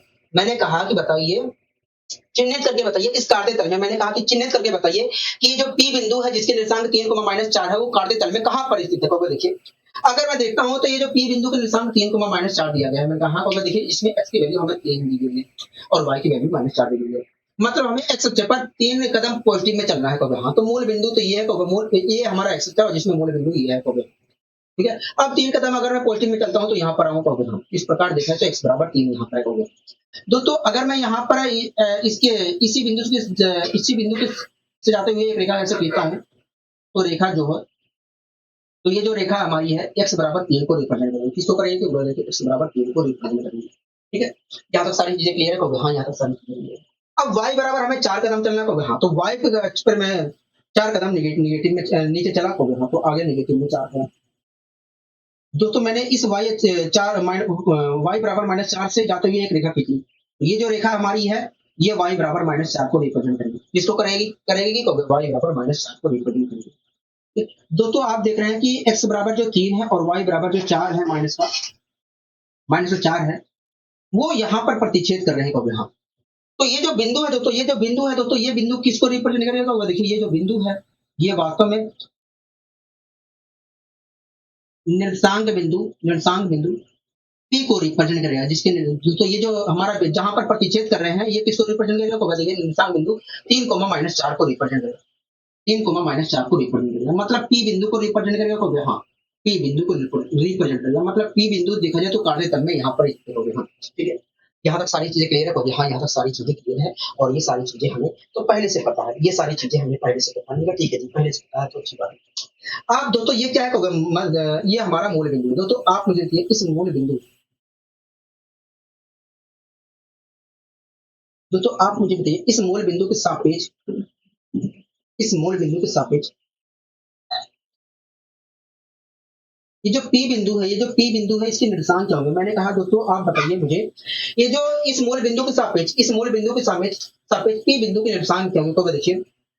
देखिए इस मूल बिंदु को देखिए ये जो हमारा पी बिंदु है इस मूल बिंदु से जितने मीटर दूरी पर होगा जितने मीटर दूरी पर होगा उतने ही दूरी पर इसका प्रतिबिंब बनेगा, उतने ही दूरी पर इसका प्रतिबिंब बनेगा, उतने ही दूरी पर इसका प्रतिबिंब बनेगा। तो वह देखिए ये जो P बिंदु है ये मूल बिंदु से जितने मीटर दूरी पर होगा, जितने मीटर दूरी पर होगा उतने ही दूरी पर इसका प्रतिबिंब बनेगा। हाँ, मतलब अगर ये जो बिंदु P है इस मूल बिंदु से a मीटर दूरी पर है तो इसका प्रतिबिंब भी इस साइड a मीटर दूरी पर बनेगा। मान लीजिए इसका प्रतिबिंब जो है यहाँ पर बन रहा है, ठीक है, और जो प्रतिबिंब बन रहा है उसका नाम है P1।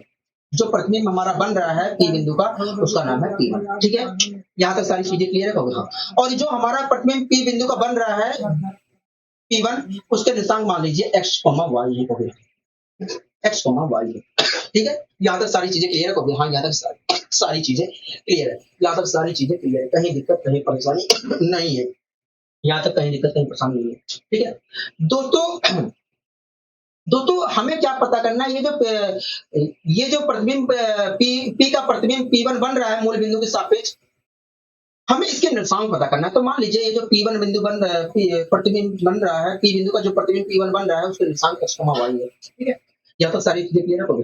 तो एक बात बताइए मुझे, एक बात बताइए, ये जो मूल बिंदु है इस मूल बिंदु के निर्देशांक क्या होंगे? तो देखिए इस मूल बिंदु के निर्देशांक 0,0 होंगे, इस मूल बिंदु के निर्देशांक 0,0 होते हैं। ये तो बात आपको अच्छी क्लियर पता है। ये जो मूल बिंदु हमें दिख रहा है इसके निर्देशांक 0,0 होते हैं, ठीक है। दोस्तों एक बात होती है, यहां से यहां तक की जितनी दूरी है उतनी ही दूरी यहां से यहां तक की है, कहोगे हाँ। तो इस प्रकार देखा है तो इन दोनों बिंदुओं का मध्य बिंदु ये हुआ, कहोगे हाँ। मूल बिंदु क्या कहोगे? इस प्रकार देखा है तो ये जो मूल बिंदु है जिसके निर्देशांक 0,0 है उस वो वास्तव में P और P1 और P बिंदु का क्या है? P1 बिंदु और P बिंदु का मध्य बिंदु है, कहोगे हाँ। तो इस प्रकार दोस्तों देखा जाए तो P और P1 बिंदु का मध्य बिंदु जो है वास्तव में ये जो हमारा मूल बिंदु O है, मूल बिंदु जो है वो है, कहोगे हाँ।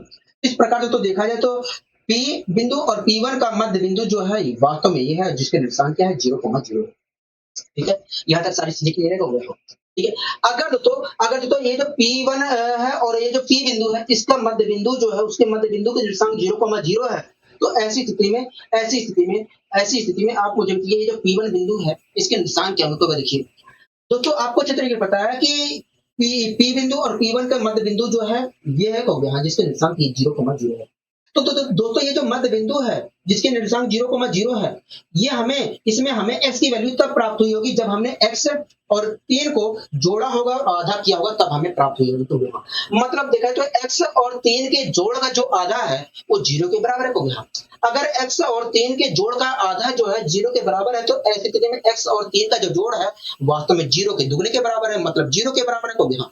तो इस प्रकार से तो हमें पता चल गया कि भैया x और 3 के जो जोड़ है वास्तव में 0 है, कहोगे हाँ, ठीक है। तो इस 0 में से देखा जाए तो इसकी भागीदारी को मिलाकर 3 की थी, कहोगे हाँ। अगर इस 0 में से मैं इसकी भागीदारी जो 3 की है वो घटा देता हूं तो इसकी भागीदारी जितनी थी वो मिल जाएगी, कहोगे हाँ। तो मैंने घटा दिया तो आया 3। हाँ, इस प्रकार देखा जाए तो ये जो हमारा x था इसकी भागीदारी को मिलाकर 3 की थी, क्या थी? 3 की थी, ठीक है। यहाँ तक सारी चीजें क्लियर है, कहोगे हाँ, ठीक है। इसी प्रकार दोस्तों ये जो मध्य बिंदु के निर्देशांक 0,0 है जिसमें y की वैल्यू 0 है, ये हमें तब प्राप्त हुआ होगा जब हमने y को इसके और इसके जोड़ का आधा किया होगा, तब हमें 0 मिला होगा, कहोगे हाँ। इस प्रकार देखा है तो y और -4 के जोड़ का जो आधा है वो 0 के बराबर है, कहोगे हाँ। अगर दोस्तों y और -4 के जोड़ का आधा जो है 0 के बराबर है तो हम कह सकते हैं भैया y और -4 का जो जोड़ है वास्तव में 0 के दुगने के बराबर है, मतलब 0 के बराबर है, कहोगे हाँ।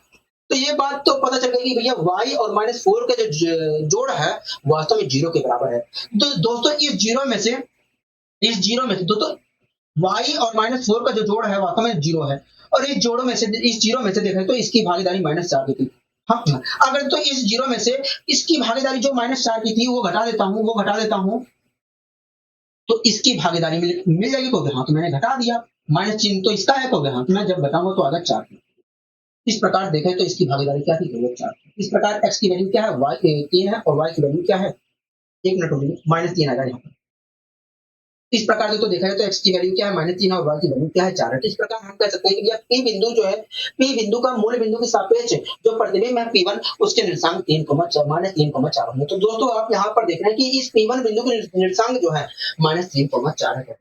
तो दोस्तों आप यहाँ पर देख रहे हैं कि ये जो P बिंदु था उसका मूल बिंदु के सापेक्ष जो प्रतिबिंब बन रहा है P1 उसके निर्देशांक जो है -3,4 है। तो दोस्तों आप यहाँ पर एक बात गौर करिए, दोस्तों आप यहाँ पर एक बात गौर करिए कि इस P बिंदु के जो निर्देशांक थे, इसके प्रतिबिंब के भी निर्देशांक वही है, केवल चिन्हों में परिवर्तन हुआ है। एक्स की वैल्यू अगर पॉजिटिव में थी तो नेगेटिव में हो गई, और अगर वाई की वैल्यू नेगेटिव में थी तो वो पॉजिटिव में हो गई, हो गया। हाँ, तो यही चीज तो आपको दिख रहा है, हो गया। हाँ, दोस्तों आप देख रहे हैं कि इस P बिंदु का मूल बिंदु के सापेक्ष जो प्रतिबिंब के निर्देशांक है, उसमें केवल चिन्हों का परिवर्तन हुआ है। निर्देशांक बिंदु वही है, केवल चिन्हों का परिवर्तन हुआ है। कि आप खुद देखिए, यहाँ पर एक्स की वैल्यू क्या थी, पॉजिटिव थी, यहाँ पर क्या हो गई है, नेगेटिव हो गई है। हाँ, यहाँ पर y की वैल्यू क्या थी, नेगेटिव थी, यहाँ पर क्या हो गई है, पॉजिटिव हो गई। तो यहीं से आपको एक बात ध्यान रखना है कि यदि किसी बिंदु के निर्देशांक जो है, तो यहीं से आपको हमेशा एक बात हमेशा ध्यान रखना है कि यदि किसी बिंदु के निर्देशांक है, किसी बिंदु P के निर्देशांक है, यहीं से आपको एक बात ध्यान रखनी है कि यहीं से आपको एक बात हमेशा ध्यान रखनी है,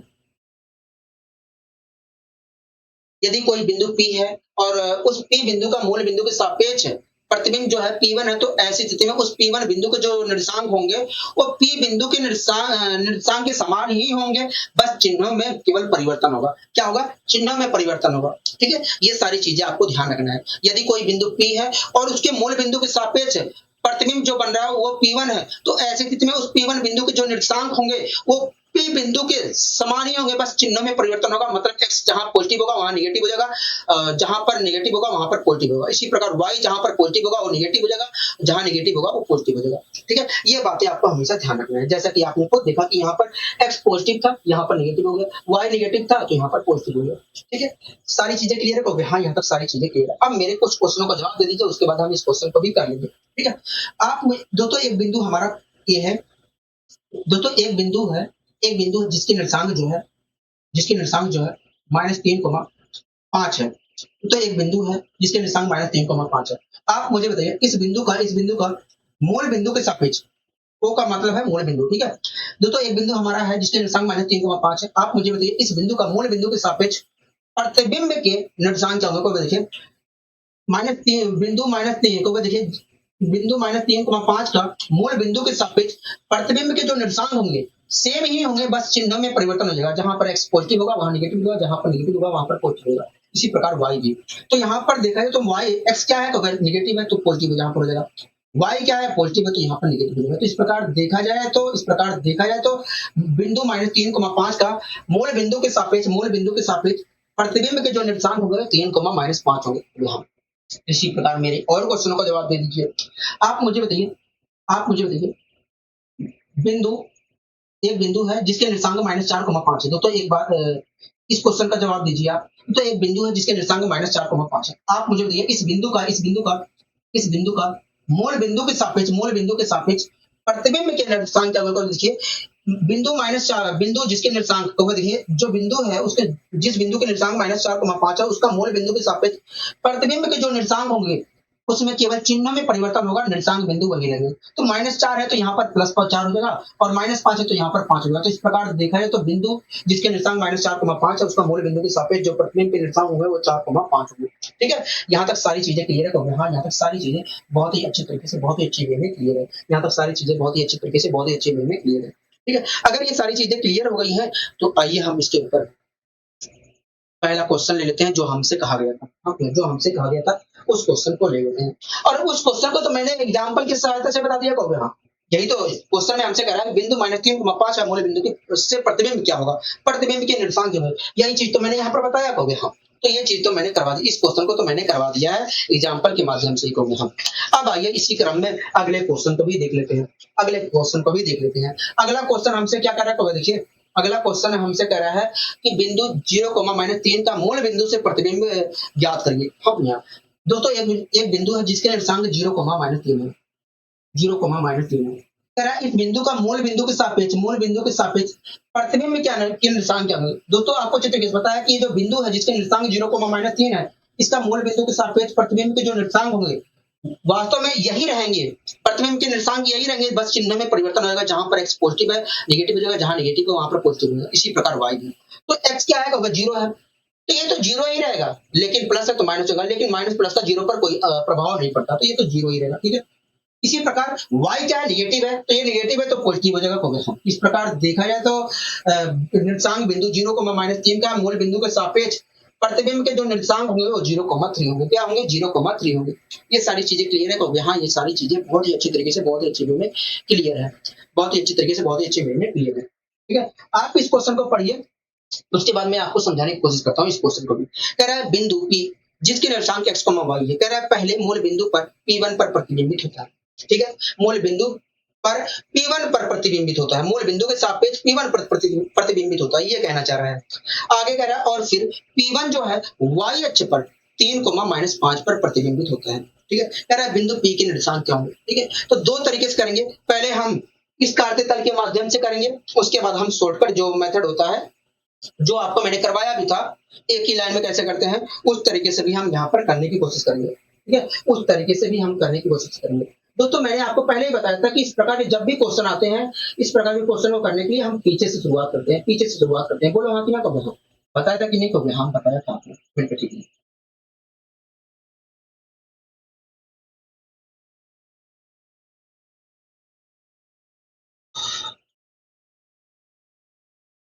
ठीक है, आपको ये बात पता है कि ये हमारा कार्य तय हो गया। आप मुझे बताइए दोस्तों, अब आइए इस क्वेश्चन को हम शुरुआत करते हैं। दोस्तों एक बिंदु P था जिसके निर्देशांक x, y था, उसका मूल बिंदु के सापेक्ष देखा जाए तो प्रतिबिंब जो बन रहा था मूल बिंदु के सापेक्ष P1 पर बन रहा था। हो गया, अब जो P1 था उसको y अक्ष के सापेक्ष देखा जाए, y अक्ष के सापेक्ष देखा जाए तो जो प्रतिबिंब बन रहा था उस प्रतिबिंब के निर्देशांक जो थे 3,-5 थे। हो गया, ठीक है। तो आप मुझे बताइए जो दोस्तों जो P1 का दोस्तों P1 जो हमारा बिंदु था उसको y अक्ष के सापेक्ष जो प्रतिबिंब बन रहा था, y अक्ष के सापेक्ष जो प्रतिबिंब बन रहा था उस बिंदु के निर्देशांक जो है 3,-5 है। तो आप मुझे बताइए इस कार्य तल में -3,5 कहाँ होंगे? -3,5 कहाँ होंगे? तो बताइए, अगर मैं x अक्ष पर 3 चलता हूँ यहाँ पर आऊंगा और y अक्ष पर चलता हूँ 5 यहाँ पर आऊंगा, तो अगर मैं यहाँ पर देखता हूँ तो इस कार्य तल में 3,-5 जो होंगे यहाँ पर होंगे, 3,-5 जो होगा यहाँ पर होगा। बोलो हाँ कि ना बोलो? ये सब आपको पता होगा, 10वीं में आपने 9वीं 10वीं में आपने पढ़ा होगा कैसे हम तेजी से निकाल सकते हैं। ठीक है दोस्तों, ये जो हमारा दोस्तों ये जो बिंदु हमारा है दोस्तों, ये जो हमारा प्रतिबिंब है दोस्तों, ये जो हमारा प्रतिबिंब है दोस्तों, ये जो हमारा बिंदु है ये वास्तव में P1 का प्रतिबिंब है दोस्तों। ये जो हमारा बिंदु है ये वास्तव में P1 का प्रतिबिंब का बिंदु है।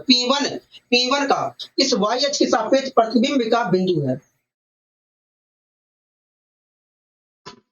हाँ, तो ये जो हमारा प्रतिबिंब है तो ये जो हमारा बिंदु है ये वास्तव में P1 का y अक्ष के सापेक्ष प्रतिबिंब के निर्देशांक बिंदु है। कभी हम मतलब देखा तो P1 अगर ये दोस्तों प्रतिबिंब है दोस्तों, P1 का प्रतिबिंब यहाँ पर बन रहा है तो जो P1 होगा दोस्तों y अक्ष के सापेक्ष P1 का जो प्रतिबिंब है यहाँ पर बन रहा है तो P1 जो होगा हमारा वास्तव में यहाँ पर कहीं पर स्थित होगा। कभी हाँ, यहाँ पर कहीं पर स्थित होगा। कभी हाँ, यहाँ पर कहीं पर स्थित होगा। बोलो हाँ कि ना कभी? हाँ, यहाँ तक सारी चीजें क्लियर है मेरे, यहाँ पर कहीं पर स्थित होगा। हाँ कि हाँ, यहाँ पर P1 कहीं पर स्थित होगा। हाँ कि हाँ, तो अगर दोस्तों हमें बात पता चल गया कि भैया P1 वास्तव में यहाँ पर था। कभी हाँ, तो P1 का y अक्ष के सापेक्ष प्रतिबिंब जो था यहाँ पर बना था। कभी हाँ, अगर तो P1 का y अक्ष के सापेक्ष प्रतिबिंब ये है, प्रतिबिंब यहाँ पर है दोस्तों, P1 का y अक्ष के सापेक्ष जो प्रतिबिंब बन रहा है वो वास्तव में ये है। कभी हाँ, तो ऐसी स्थिति में दोस्तों इस बिंदु का y अक्ष के सापेक्ष जो प्रतिबिंब बनेगा वो P1 होगा। अगर P1 का प्रतिबिंब ये बिंदु है तो ऐसी स्थिति में इस बिंदु का प्रतिबिंब जो होगा y अक्ष के सापेक्ष ये होगा। कभी हाँ, आप मुझे बताइए दोस्तों, ये बात तो हमें क्लियर है कि भैया इस बिंदु का इस y अक्ष के सापेक्ष जो प्रतिबिंब बनेगा वो P बनेगा। हो गया, तो आप मुझे बताइए अगर इस बिंदु के निर्देशांक 3,-5 है तो इसके सापेक्ष जो प्रतिबिंब बन रहा है P1 उसके निर्देशांक क्या होंगे? देखिए किसी बिंदु का कहोगे, देखिए किसी बिंदु का y अक्ष के सापेक्ष जो प्रतिबिंब के निर्देशांक होते हैं, कहोगे देखिए किसी भी बिंदु का y अक्ष के सापेक्ष प्रतिबिंब के जो निर्देशांक होते हैं उसमें x की जो वैल्यू होती है उसमें चिन्ह परिवर्तन होता है। तो यहाँ पर देखा जाए 3 है तो यहाँ पर -3 हो जाएगा। यहाँ और y की वैल्यू सेम होती है तो मैंने सेम लिख दिया। इस प्रकार देखा तो P1 जो हमारा बिंदु था वो P1 जो बिंदु था उसके निर्देशांक -3,5 हो गया। यहाँ तक सारी चीजें क्लियर है। तो ये जो P1 बिंदु है ये वास्तव में P का प्रतिबिंब था। क्या था? P का प्रतिबिंब था, वो भी x अक्ष के सापेक्ष का हो गया, नहीं मूल बिंदु के सापेक्ष। तो ये जो P1 हमारा बिंदु है तो ये जो P1 बिंदु है ये वास्तव में P का प्रतिबिंब था। क्या था? P का प्रतिबिंब था, वो भी मूल बिंदु के सापेक्ष। मतलब इसके सापेक्ष था, ये जो मूल बिंदु है इसके सापेक्ष। तो ये जो P1 प्रतिबिंब है ये वास्तव में P का प्रतिबिंब है, P का प्रतिबिंब है मतलब P वो भी मूल बिंदु के सापेक्ष मतलब इसके सापेक्ष हो गया। तो इसके सापेक्ष P का प्रतिबिंब जो है P1 यहाँ पर है तो यहाँ, तो जब P बिंदु होगा वास्तव में यहाँ पर कहीं होगा तो यहाँ पर कहीं पर होगा, बोलो हाँ कि ना कभी हाँ, यहाँ तक आप मेरी बात से सहमत हो हाँ, यहाँ पर कहीं पर होगा, बोलो यहाँ तक सारी चीजें क्लियर है कभी हाँ, यहाँ तक सारी चीजें क्लियर है। P बिंदु जो होगा यहाँ पर होगा, तो जो P बिंदु है यहाँ पर हमें पता चल गया कि भैया यहाँ पर कहीं पर है। तो ये जो P बिंदु है इसके निर्देशांक हमें x, y दिए गए हैं और हमें और हमसे कह रहा है कि भैया ये जो P बिंदु है इसके निर्देशांक जो है मतलब x और y की वैल्यू हमसे पूछ रहा है, x, y की वैल्यू हमसे पूछ रहा है।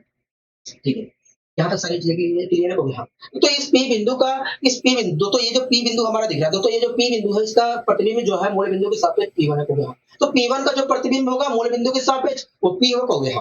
अब आप मुझे पूछिए P1 का प्रतिबिंब, यदि P1 का प्रतिबिंब अगर P1 बिंदु के निर्देशांक -3, -5 है तो ऐसी स्थिति में इस मूल बिंदु के सापेक्ष जो इसका प्रतिबिंब बन रहा है P उसके निर्देशांक क्या होंगे। अगर दोस्तों P1 बिंदु के निर्देशांक -3, 5 है तो इसके मूल बिंदु के सापेक्ष इसके प्रतिबिंब जो बन रहा है P पर उसके निर्देशांक क्या होंगे। देखिए अगर P1 के निर्देशांक P1 बिंदु के निर्देशांक -3, 5 है तो ऐसी स्थिति में मूल बिंदु के सापेक्ष जो प्रतिबिंब बन रहा है उसके निर्देशांक में बस चिन्हों का परिवर्तन होगा, सारी निर्देशांक बिंदु वही रहेंगे, बस चिन्हों का परिवर्तन होगा। मतलब x की जो वैल्यू माइनस में होगी नेगेटिव हो जाएगी, प्लस में हो जाएगी और जो प्लस में होगी वो नेगेटिव हो जाएगी। इसी प्रकार y की, तो x की वैल्यू -3 है तो यहाँ पर +3 हो जाएगा, y की वैल्यू -5 है तो यहाँ पर 5 हो जाएगा। इस प्रकार देखा जाए तो ये जो P बिंदु है इसके निर्देशांक 3,5 है, मतलब x और y की वैल्यू क्या होगी 3,5। तो हमसे पूछा गया था कि भैया बताइए P बिंदु के निर्देशांक जो है, तो हम कह सकते हैं P बिंदु के निर्देशांक जो होंगे 3,5। तो ये तो आपने इस काटते तल के माध्यम से किया है, काटते तल के माध्यम से किया है, लेकिन आपको काटते तल के माध्यम से नहीं करना है, आपको ये सब काटते तल के माध्यम से नहीं करना है। तब कैसे करना है आइए मैं आपको समझाने की कोशिश करता हूँ कि हमें वास्तव में कैसे करना है,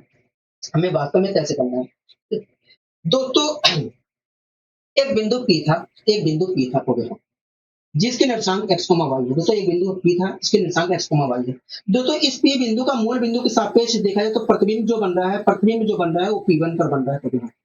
तो इस P बिंदु का मूल बिंदु के सापेक्ष देखा जाए तो इसका प्रतिबिंब जो बन रहा है P1 पर बन रहा है। दोस्तों इस P1 का y के सापेक्ष देखा जाए तो जो प्रतिबिंब बन रहा है जहां जिस बिंदु पर प्रतिबिंब बन रहा है उस बिंदु के निर्देशांक जो है 3,-5 है, 3,-5। हमसे कह रहा है कि जो P बिंदु है इस बिंदु के निर्देशांक जो है, ठीक है। अब ये निकालने की कोशिश करते हैं। एक बात बताइए दोस्तों P1 बिंदु के जो P1 बिंदु का y के सापेक्ष जो प्रतिबिंब बन रहा है वो वास्तव में ये है। तो ऐसी स्थिति में दोस्तों इस बिंदु का y के सापेक्ष जो प्रतिबिंब बनेगा वो P1 पर बनेगा होगा। अगर P1 बिंदु का y के सापेक्ष प्रतिबिंब इस बिंदु पर बन रहा है तो इस बिंदु का y के सापेक्ष प्रतिबिंब जो बनेगा P1 पर बनेगा होगा। अब आप मुझे बताइए अगर इस बिंदु के निर्देशांक 3,-5 है तो इसके सापेक्ष y के सापेक्ष जो प्रतिबिंब बन रहा है P1 पर उसके निर्देशांक क्या होंगे। तो देखिए इसके तो देखिए किसी भी बिंदु का y के सापेक्ष जो प्रतिबिंब बनता है y के सापेक्ष जिस बिंदु पर प्रतिबिंब बनता है उसके निर्देशांक में केवल x की वैल्यू में चिन्ह परिवर्तन होता है और सारी और y की वैल्यू वैसे ही रहती है। तो यहाँ पर x की वैल्यू -3 है तो प्लस का -3 हो जाएगा और y की वैल्यू वैसे रहेगा। तो इस प्रकार देखा तो P1 बिंदु के निर्देशांक जो होंगे -3,5। यहाँ तक सारी चीजें क्लियर हो गई। हाँ यहाँ पर सारी चीजें क्लियर। दोस्तों P बिंदु का मूल बिंदु के सापेक्ष जो प्रतिबिंब बन रहा है वो P1 पर बन रहा है। तो P1 का मूल बिंदु के सापेक्ष जो प्रतिबिंब बनेगा वो P पर बनेगा। तो हाँ ये बात तो क्लियर हो गई भैया, अगर P का P1 पर बन रहा है तो P1 का P पर बनेगा मूल बिंदु के सापेक्ष हो गया। तो P1 बिंदु का जो निर्देशांक है -3,5 है, -3,-5 है। तो आप मुझे बताइए P1 बिंदु की अगर निर्देशांक -3,-5 है तो ऐसी स्थिति में y एक्सिस को मूल बिंदु के सापेक्ष जो प्रतिबिंब बन रहा है जिस बिंदु पर प्रतिबिंब बन रहा है जिस बिंदु P पर प्रतिबिंब बन रहा है उसके निर्देशांक क्या होंगे। तो देखिए अगर P1 बिंदु के निर्देशांक -3,5 बन रहा है -3,-5 है तो ऐसी स्थिति में मूल बिंदु के सापेक्ष जो प्रतिबिंब बन रहा है जिस बिंदु पर उसके निर्देशांक वास्तव में सेम रहेंगे, बस चिन्ह में परिवर्तन होगा। तो चिन्ह में अगर मैं परिवर्तन करता हूँ तो अगर 3,5 इस प्रकार देखा है तो P बिंदु के निर्देशांक होंगे 3,5 होंगे। क्या होंगे 3,5 होंगे। तो आप इस तरीके से भी जाकर जवाब देकर आगे निकल सकते थे, ठीक है। यहाँ तक सारी चीजें क्लियर है। हाँ यहाँ तक सारी चीजें क्लियर है, कहीं पर भी दिक्कत कहीं पर भी परेशानी नहीं है। यहाँ तक सारी चीजें क्लियर है, कहीं पर भी दिक्कत कहीं पर भी परेशानी नहीं है। अब आइए इसी क्रम में अगले क्वेश्चन को भी हम सोल्व कर लेते हैं। अगला क्वेश्चन देखिए क्या कहना चाह रहा है, तो देखिए अगला क्वेश्चन कह रहा है कि बिंदु ए जिसके निर्देशांक m, n है, कह रहा है पहले x अक्ष पर a1 पर प्रतिबिंबित होता है, ठीक है। कह रहा है फिर a1 जो है मूल बिंदु पर -2,6 पर प्रतिबिंबित होता है। कह रहा है कि बिंदु ए के निर्देशांक क्या होंगे, बिंदु ए के निर्देशांक क्या होंगे, तो देखो तो एक बिंदु ए है, दोस्तों एक बिंदु ए है जिसके निर्देशांक m, n है, दोस्तों एक बिंदु ए है जिसके निर्देशांक जो है m, n है। दोस्तों इस बिंदु का y अक्ष के सापेक्ष देखा जाए तो y अक्ष के सापेक्ष x अक्ष के सापेक्ष x अक्ष के सापेक्ष देखा जाए तो प्रतिबिंबित बिंदु जो है दोस्तों एक बिंदु ए है जिसका निर्देशांक m, n है। दोस्तों इस बिंदु का x अक्ष के सापेक्ष प्रतिबिंबित बिंदु के जो प्रतिबिंबित जो x अक्ष पर देखा x अक्ष के सापेक्ष जो प्रतिबिंब बन रहा है वो a1 पर बन रहा है, को देखा, ठीक है। दोस्तों इस a1 बिंदु का मूल बिंदु के सापेक्ष जो प्रतिबिंब बन रहा है उस बिंदु के जो इस a1 बिंदु का मूल बिंदु के सापेक्ष जो प्रतिबिंब बन रहा है, जिस बिंदु पर प्रतिबिंब बन रहा है उस बिंदु के जो निर्देशांक है -2,6 हाँ क्यों नहीं है, ये कह रहा है कह रहा है कि तब बताइए ए बिंदु के निर्देशांक होंगे। तो आइए पता करने की कोशिश करते हैं कि ए बिंदु के निर्देशांक होंगे, ठीक है। दोस्तों एक बात बताइए, a1 बिंदु का o बिंदु के सापेक्ष इस बिंदु पर प्रतिबिंब बन रहा है, को तो ऐसी स्थिति में इस बिंदु का मूल बिंदु के सापेक्ष जो प्रतिबिंब बनेगा a1 पर बनेगा, हो गया। अगर a1 का प्रतिबिंब बन रहा है इस बिंदु पर मूल बिंदु के सापेक्ष तो इस बिंदु का मूल बिंदु के सापेक्ष जो प्रतिबिंब बनेगा a1 पर बनेगा, हो गया। एक बात बताइए दोस्तों, इस बिंदु का निर्देशांक -2,6 है, तो इस बिंदु का मूल बिंदु के सापेक्ष a1 पर जो प्रतिबिंब बन रहा है उसके निर्देशांक क्या होंगे, तो देखिए किसी बिंदु के निर्देशांक को देखिए किसी बिंदु का मूल बिंदु के सापेक्ष प्रतिबिंब को देखिए किसी बिंदु का मूल बिंदु के सापेक्ष प्रतिबिंब किसी बिंदु का मूल बिंदु के सापेक्ष जो प्रतिबिंब बन रहा है उसके निर्देशांक में केवल चिन्हों में परिवर्तन होता है, सारी चीजें वही रहती है। तो यहाँ पर 2 हो जाएगा, यहाँ पर -6 होगा। तो इस प्रकार देखें तो a1 जो बिंदु था उसके निर्देशांक -2,6 है। तो ये बिंदु था उसका x अक्ष के सापेक्ष प्रतिबिंब जो बन रहा था a1 पर बन रहा था, को बना। तो a1 का जो प्रतिबिंब बनेगा x अक्ष के सापेक्ष a पे बनेगा, को बना। तो a1 जो बिंदु है उसके निर्देशांक जो है -2,6 है, ठीक है। अगर तो a1 बिंदु के निर्देशांक 2,6 है तो a1 का जिस बिंदु पर x अक्ष के सापेक्ष जिस बिंदु पर प्रतिबिंब बन रहा है वो उसके निर्देशांक क्या होगा, देखिए किसी बिंदु का x अक्ष के सापेक्ष जो प्रतिबिंब बन रहा है जिस बिंदु पर उसके निर्देशांक में केवल y की वैल्यू में चिन्ह परिवर्तन होता है और x की वैल्यू वैसी ही रहती है। इस प्रकार देखा जाए तो ए बिंदु के जो निर्देशांक होंगे वो 2,6 होंगे। ये सारी चीजें क्लियर है, हाँ ये सारी चीजें बहुत ही अच्छी तरीके से सारी चीजें आपने क्लियर की, ठीक है। तो दोस्तों आज के लिए बस इतना ही रखते हैं, कल हम एक नए कॉन्सेप्ट के साथ आगे बढ़ेंगे। आज के लिए दीजिए इजाजत, नमस्कार।